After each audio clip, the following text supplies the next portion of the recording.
Chers amis téléspectateurs, bonjour et merci de nous rejoindre dans l'entretien d'Africa TV.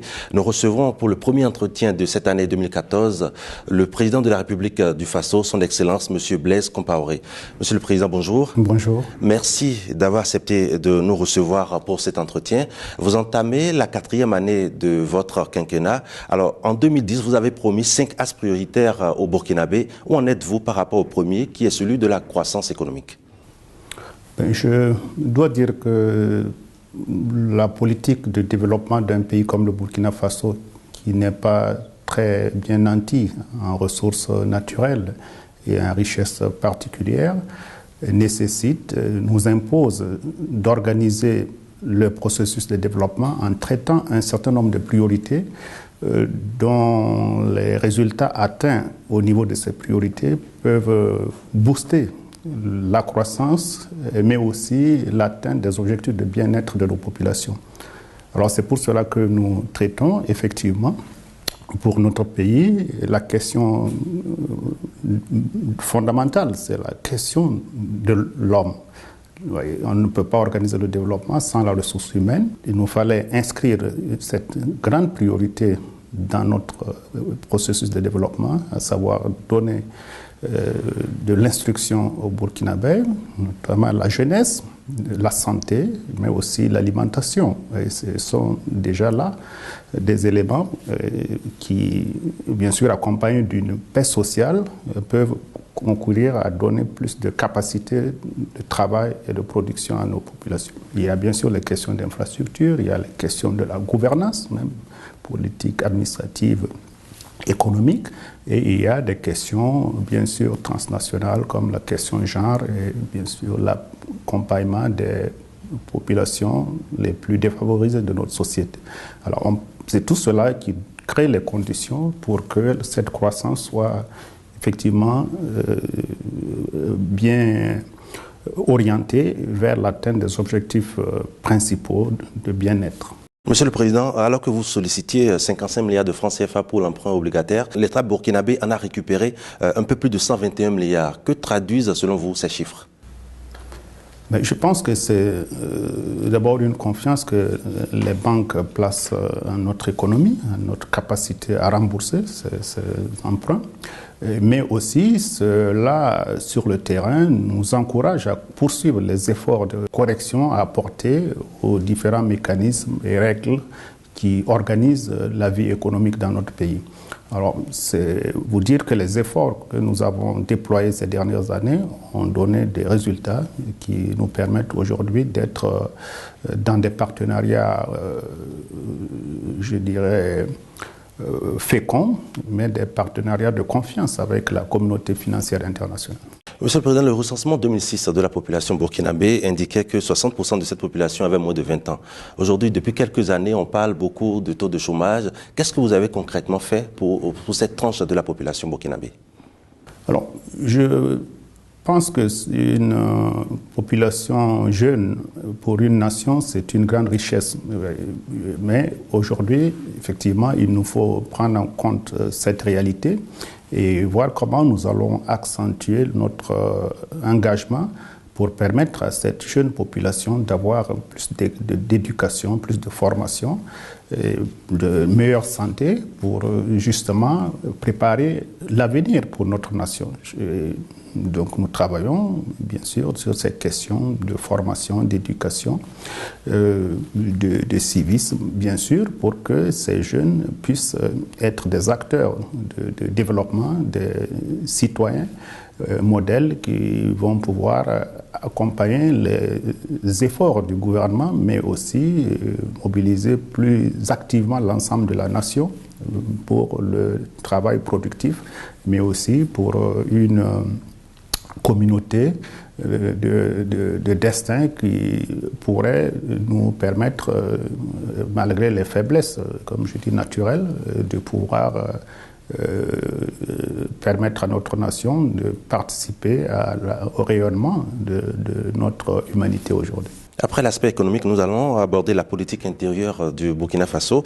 Le statut de l'opposition, la nouvelle loi sur le statut de l'opposition a été votée. Vos opposants crient à la déstabilisation de leur camp. Quelle est votre réaction sur cette question et pourquoi avoir modifié ce statut? Alors, si vous aviez suivi le débat, en fait, le débat sur cette question, il y avait bien sûr des avis partagés, mais ce n'était pas entre l'opposition et la majorité. Et c'était au sein des partis politiques, parce qu'il y a que notre constitution dit que les partis se créent librement. Donc il y avait des partis de l'opposition qui ne soutenaient pas que l'on fasse un embrigadement administratif de leur parti en les mettant sous la coupe d'un chef. Ouais. Alors tout cela, donc, il fallait corriger et s'en tenir au fait que les partis sont libres et c'est au parti de choisir s'ils sont de la majorité ou de l'opposition, mais ce n'est pas d'être obligé ensuite, ce que la Constitution ne dit pas, d'aller se mettre sous la direction d'un chef. Alors, Monsieur le Président, cette loi concernant le statut de l'opposition vous permet de nommer maintenant des opposants à des postes de responsabilité? Alors, mais celui qui est opposant et il change de camp, vous voyez, comme chez nous, il y en a qui quittent pour aller à l'opposition. Je crois que c'est ça la démocratie, mais ça ne gêne pas le fonctionnement des démocraties à travers le monde. Monsieur le Président, vous avez décidé en août dernier de suspendre le projet de création du Sénat. Depuis quelques jours, selon vos déclarations, nous comprenons bien que vous êtes en train de dire que le Sénat sera bel et bien créé. Alors, on dit que ce Sénat va coûter entre 3 et 5 milliards de francs CFA. Est-ce que le Burkina Faso a les moyens pour créer ce Sénat? Alors, je pense que ce qu'on recherche dans une institution pour la démocratie, c'est comment faire en sorte pour consolider la paix sociale, l'harmonie dans la société. C'est beaucoup plus ça, la création d'institutions du genre. À savoir que nous sommes un pays où il y a beaucoup de cercles d'écoute, de dialogue, de concertation. Oui, mais tout cela, ça doit monter au plus haut niveau. Et l'idée du Sénat, c'est de trouver donc cette formule qui fait que tous ces centres d'écoute qui apportent à la société, à notre gouvernance politique et économique, trouvent un espace où elles pourraient encore plus peser sur les décisions qui sont prises au nom de la nation et qui s'imposent à tout le monde. Et donc cet espace qui est le Sénat, cette deuxième chambre, va venir à côté de l'Assemblée pour aider, bien sûr, par ses réflexions, ses suggestions, à améliorer les lois de la nation. Et ce n'est pas... Mais c'est une chambre d'une composante, bien sûr, différente, qui apporterait, bien sûr, les idées, les suggestions de composantes de notre société qui ont une influence à la fois sociale et une influence morale et réelle sur nos vies et sur nos comportements. Et c'est ça le Sénat. Donc nous avions effectivement à l'époque suspendu pendant un temps pour poursuivre la réflexion, parce que sur des questions comme la composition, les modes de désignation, il y avait surtout beaucoup de discussions, de contradictions. Mais l'essentiel, c'est que nous allons continuer ces réflexions pour voir quels sont les systèmes les plus adaptés, acceptés par la grande majorité pour nous permettre d'aller vers la mise de cette instance-là. Alors, ce qu'il faut retenir, il ne faut pas que nulle part, d'ailleurs, on voit dans le monde que les démocraties fonctionnent par consensus. Ouais, la démocratie, c'est la gouvernance de la majorité. Ouais, et c'est ça qui fait que la démocratie fonctionne. Ouais, donc, nous tenons à cela et nous voyons que, bon, c'est vrai qu'on nous apporte des chiffres de 5-6 milliards par an, bon, ce qui n'est pas juste, je le crois, mais je pense que l'essentiel, c'est que les lois que nous allons adopter dans ce pays n'amènent pas des crises. Voyez? Donc il faut des crises qui vont nous coûter plus cher que ces 5-6 milliards. Donc il faut que nous puissions faire en sorte que tout le processus de construction de la loi, la nation dans sa globalité puisse se sentir concernée. Concrètement, est-ce qu'on ne s'achemine pas vers un référendum?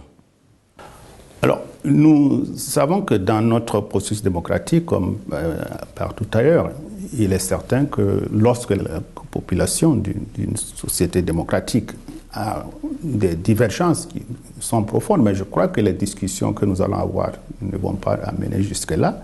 Voilà, voilà, il est certain que dans des contradictions très fortes, il faudra consulter les représentants du peuple, c'est l'Assemblée nationale, ou bien sûr c'est lui-même. Alors, un magazine panafricain a titré ces dernières semaines « Blaise Compaoré en pré-campagne pour 2015 ». Info ou Intox, Monsieur le Président? Bon, je ne sais pas, c'est peut-être entre les deux. Parce que moi, je ne vois pas, j'ai beaucoup de travail qui n'a rien à voir pour l'instant avec des élections, avec une campagne de 2015 qui me paraît assez loin encore. Mais Monsieur le Président, concrètement, vous savez que nos téléspectateurs nous en voudraient de ne pas vous poser cette question. Est-ce qu'on n'est pas dans une logique où, comme ce fut le cas en 2010, précisément le 21 août, où vous avez déclaré ceci: le service de la nation est un devoir auquel nul n'a le droit de se dérober quand il est sollicité? Est-ce qu'on ne va pas se retrouver dans ce cas de figure? Non, je pense que là où je suis, j'ai au moins une trentaine d'années à des niveaux très élevés de la vie de mon pays. Donc j'ai servi déjà suffisamment mon pays pour pouvoir me reposer. Alors, mais je crois que ce qui est important, moi je ne suis pas un chef de service. Voyons, le chef de service peut quitter, un autre vient, le service continue. Moi je suis chef d'un État. Donc ce qui me préoccupe aujourd'hui, c'est la durabilité de la stabilité du rayonnement que le Burkina a aujourd'hui, qu'il nous faut maintenir plus longtemps encore que le temps que j'ai vécu à la tête des institutions les plus élevées de mon pays. Et si vous étiez sollicité, Monsieur le Président? Je ne suis pas sollicité, donc j'attendrai d'être sollicité pour répondre. Vous avez été médiateur dans la crise au Mali et nous constatons aujourd'hui que la crise perdure, particulièrement à Kidal. Qu'est-ce qui n'a pas fonctionné dans cette partie du territoire et quelles sont les mesures que vous comptez prendre pour résoudre définitivement cette crise? Alors, je pense que l'accord du 18 juin indiquait très clairement un processus assez aéré qu'il fallait conduire pour bien sûr atteindre des objectifs de paix et de relancer les négociations pour la réconciliation et l'arrêt définitif de ce contentieux, de ce conflit.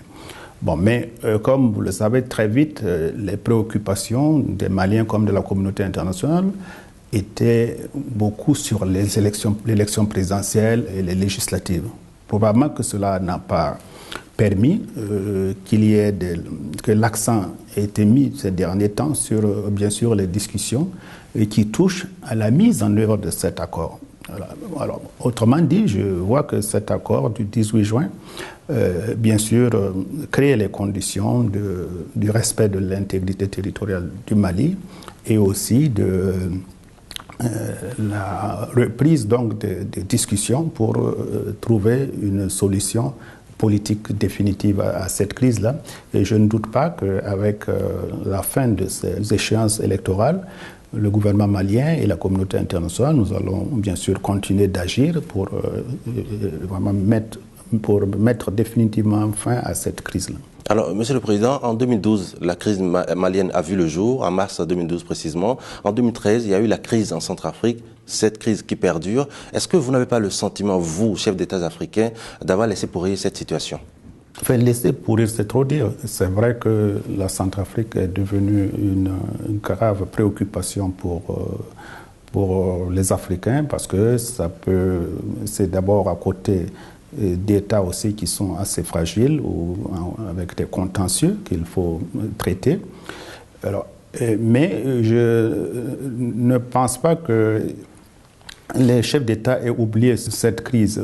C'est tout simplement parce qu'il s'est agi d'une crise dont la complexité, comme on le voit, tantôt on voit des querelles confessionnelles, des querelles de région, des querelles politiques, et tout cela, bien sûr, a fait que la maîtrise du processus de règlement de cette crise n'a pas été si simple. Voilà. Mais avec, je crois, le temps, et la mobilisation de tous les pays de la région qui sont aujourd'hui et même hors de cette région, je crois que nous allons bien sûr aller vite vers la définition du système de gouvernance qui doit être transitoirement à Bangui, mais aussi de voir comment très rapidement avoir un cessez-le-feu entre, bien sûr, les belligérants des différents groupes, afin d'aller, comme on le souhaite, dans des élections qui vont stabiliser définitivement cet État centrafricain. Vous avez été médiateur dans plusieurs crises sur le continent, en Guinée, au Mali, en Côte d'Ivoire. Quelle a été, selon vous, la crise la plus complexe à résoudre? Enfin, celle qui a duré, c'est la crise ivoirienne, je crois. Voilà, mais je pense que toutes les crises sont difficiles parce que chaque fois, il faut, sur la question principale de la crise, arriver à, bien sûr, à solutionner cette question. Je veux pas, vous prenez la crise ivoirienne, il fallait trouver d'abord comment c'était l'identification en Côte d'Ivoire. C'était ça depuis des années qui empoisonnait la vie politique, etc. Donc quand on s'est accordé qu'il fallait repartir sur la liste de 2000 qui ne posait pas de difficultés, il n'y avait pas eu de débat sur cette liste, et que la loi ivoirienne dit que sont inscrits sur cette liste les citoyens ivoiriens de sexe masculin et féminin. Donc, à part de cette liste, on pouvait reconstituer et la liste électorale de 2010 et bien sûr l'identification. Et voilà, je pense que ça, c'était important. En Guinée, il y a eu la question de la candidature des militaires. Je crois que quand on a pu résoudre ça avec Dadis et Sekouba, je pense que c'était ouvert pour aller aux élections. Bon, donc, chaque crise, il y a un peu cela. Mais je crois que l'essentiel, c'est de rester tenace, de chercher, parce qu'il n'y a pas de dictionnaire pour voir la solution. Donc il faut imaginer, il faut discuter. Mais c'est quoi votre secret, monsieur le Président? Non, ce n'est pas de secret. Je vais sur des questions simples. Non, je vais sur des questions simples, comme je viens de le souligner, pour voir quelle est la question qui bloque et qui est essentielle, fondamentale, sans laquelle on ne peut pas avancer. Vous avez évoqué tout à l'heure la République de Côte d'Ivoire. Vous avez été médiateur dans cette crise. Le président Alassane Ouattara est au pouvoir depuis 2 ans. Alors, comment jugez-vous son action à la tête du pays avec une réconciliation également assez difficile? Ben, je pense d'abord, vous dites assez difficile, ça veut dire qu'il faut saluer bien sûr son courage d'affronter ces défis qui sont nouveaux pour la Côte d'Ivoire. Mais nous pouvons constater qu'il y a des résultats qui commencent à apparaître et cela, bien sûr, nous encourage à consolider nos différents partenariats avec la Côte d'Ivoire. Et je me dis qu'il reste que les résultats sur le plan économique, le rayonnement de la Côte d'Ivoire se reconstituent. Aujourd'hui, il faut bien sûr que nous continuions de saluer les efforts qui sont faits pour la réconciliation entre les forces politiques de ce pays qui disposent de capacités pour se relancer. Et notre souhait, c'est de voir le président Alassane continuer de mettre toute son intelligence et son expérience au service de son pays. On dit également en Côte d'Ivoire que le président de l'Assemblée nationale, M. Guillaume Soro, serait votre filleul. Quelle relation entretenez-vous avec lui? Ben, je pense que c'est un jeune que j'admire pour, bien sûr, son intelligence, pour son engagement, qui, pour sa génération, je crois qu'il fait partie de ceux qui ont eu le plus à donner à leur pays, qui ont eu le plus d'expérience de l'État, de la gouvernance, et qui, de l'Assemblée, pourrait continuer d'apporter à la Côte d'Ivoire. Vous étiez à Paris lorsque Nelson Mandela a rendu l'âme. Alors, en dehors de cet événement, il y a eu également le premier événement de l'année pour vous. C'était en février 2013, avec la finale perdue de la CAN par les étalons du Burkina. Alors, est-ce que ce sont les 2 événements les plus douloureux pour vous durant cette année 2013? Non, ces 2 événements à part. Je crois que pour Mandela, ça a été avec une grande tristesse que nous avons reçu ce message. Pour l'avoir connu et bien sûr discuter avec lui à certaines occasions. Je pense qu'il va manquer à l'Afrique du Sud et à l'Afrique. Voilà. Mais je crois que ce qui est essentiel, c'est qu'il nous a laissé toute une vie d'hommes politiques, d'hommes dirigeants respectables que nous avons au contact pu vraiment considérer avec le plus grand respect, parce que pour avoir passé tant d'années hors de la vie des Africains et revenir et s'introduire dans notre communauté avec des suggestions, des idées que nous avons vues de lui, c'est pour nous une légende aujourd'hui pour l'Afrique. C'est un livre que nous devons relire pour nous inspirer nous-mêmes de ce que attend l'Afrique, de ce que nous pouvons faire pour l'Afrique et pour les autres. Je crois que c'était ça pour Mandela, pour tous les Africains. Alors la CAN, c'est vrai que nous avons perdu, mais là on peut dire que les sentiments sont toujours partagés, c'est-à-dire que fier d'avoir été à ce niveau, d'avoir après aussi le barrage de la Coupe du Monde et montrer que dans des domaines où le Burkina n'est pas appelé à jouer parmi les grands, cette année 2013, on a été vice-champion d'Afrique. Bon, mais en même temps, on se dit que quand vous êtes vice-champion, ça veut dire que les éléphants ne doivent plus vous battre. Donc, c'est une responsabilité qu'il faut assumer. Voilà, pendant encore un moment jusqu'à la prochaine CAN. Donc, on pense à cela. Mais je ne peux que féliciter les étalons pour ce brillant parcours. Alors, quel est votre plus beau souvenir pour 2013 ? En 2013, il y a beaucoup d'événements. Il y a beaucoup d'événements. Le Burkina a remporté également le tournoi de l'UEMOA à Abidjan, par exemple. Enfin, je venais de dire tout à l'heure que le vice-champion d'Afrique, c'est partout. Et même si on fait entre le marché de Cocody et le marché de Zignaré, je ne sais pas si on doit être devant. Alors, Monsieur le Président, nous acheminons vers la fin de cet entretien. Nous avons deux questions pour vous. Par tradition, pour nos différents entretiens, nous avons deux questions qui fâchent peut-être parfois les invités. Alors, vous êtes président de la République du Faso, mais avant tout, vous êtes militaire, vous êtes resté au grade de capitaine. Pourquoi? Alors que vous avez la possibilité de passer au grade de général. Non, je pense que moi, je n'ai pas tellement de possibilités. J'ai eu un parcours militaire qui s'est arrêté parce que je suis allé à la politique à un moment donné. Mais je ne regrette pas d'avoir bien sûr arrêté, parce que j'ai arrêté avec le grade de capitaine, mais c'est un grade qui m'a beaucoup plu, parce que le capitaine, c'est un niveau de commandement où nous avons le commandement d'une unité de taille humaine, c'est-à-dire que capitaine, tu connais ton adjoint jusqu'au dernier soldat. Vous voyez, c'est vraiment un moment très très agréable de la vie d'un chef dans l'armée. Donc ça me pose pas de problème d'être aujourd'hui un ancien militaire. Alors, lorsqu'il vous arrive de penser à l'après Blaise Compaoré, est-ce les noms de François, votre frère cadet, ou celui de Zéphirin Diabré, le chef de file de l'opposition, qui vous viennent à l'esprit? Alors, je ne pense pas que là où nous sommes... c'est-à-dire que lorsqu'on a assumé de telles fonctions, on voit l'immensité de la tâche, de la responsabilité. Et réellement, on ne peut pas souhaiter tout de suite à une personne de vous remplacer, parce que vous